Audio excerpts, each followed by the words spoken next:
निवडणूक लढवायची नाही. साहेब म्हणले तुमचं पेपरला नाव आले, तुम्ही लढवा.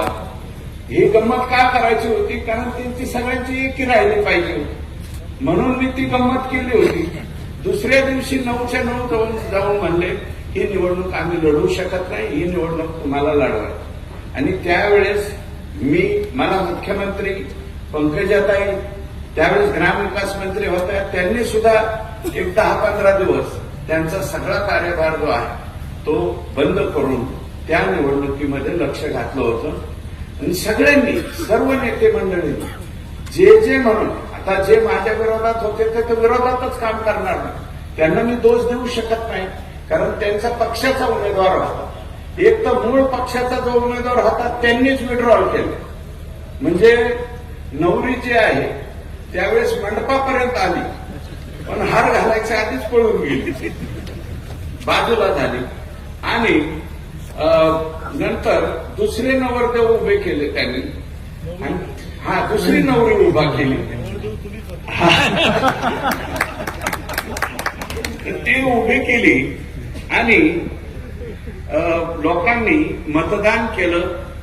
सर्व पक्षभेद विसरून, जातीभेद, धर्म असलं काही मनात न ठेवता मला सुद्धा सगळ्या लोकांनी मतं दिली. आणि विशेषतः जे मतदार पक्षाला मिळणार अशी मतं सुद्धा मोठ्या प्रमाणावरती त्यावेळेस मला मिळाली. मी काही दिवस राष्ट्रवादी काँग्रेस पक्षामध्ये असल्याचं निश्चितपणे त्यावेळेस मला फायदा हा झालेला होता, हे नम्रपणे सांगतो.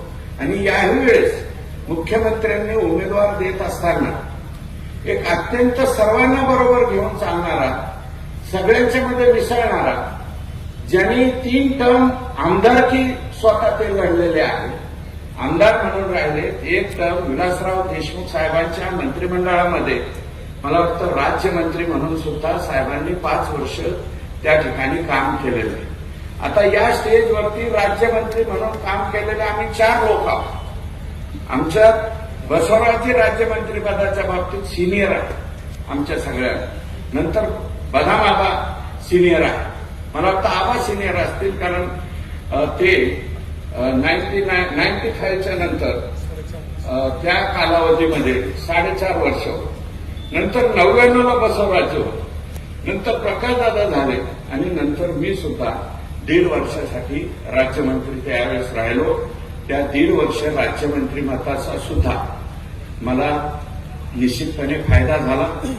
आणि आज अजितदादा नाहीयेत, परंतु दादांच्या त्या निर्णयामुळे मला निश्चितपणे त्यावेळेस फायदा झालेला होता. आदरणीय गोपीनाथरावांनी निश्चितपणे, आम्ही ज्यावेळेस आता बोलताना राजाभाऊ अण्णांनी म्हणजे उल्लेख केला, त्यावेळेस गोपीनाथरावजींच्या जवळ आम्ही गेलो, पंडितांना अध्यक्ष होतो आणि प्रकाशदादा आणि मी, आम्ही दोघांना जी संधी दिली त्यावेळेस आग्रहाने पंडितांनी सांगितलं होतं की हे दोघे जिल्हा परिषद सदस्य आहेत आणि हे दोघे आमदार होऊ शकतात.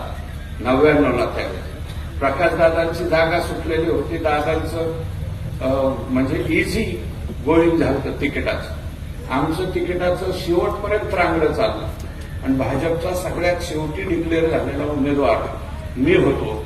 त्यावेळेस मुंडे साहेबांनी तिकडच्या 2 जागाची आलटापलटी करून ही आष्टी ही जागा ही भाजपाला सोडून घेतली आणि मी त्यावेळेस 1999ला आमदार झालो. राज्याचे मुख्यमंत्री आम्ही एका टर्मच्या, प्रकाशदादा आम्ही सर्व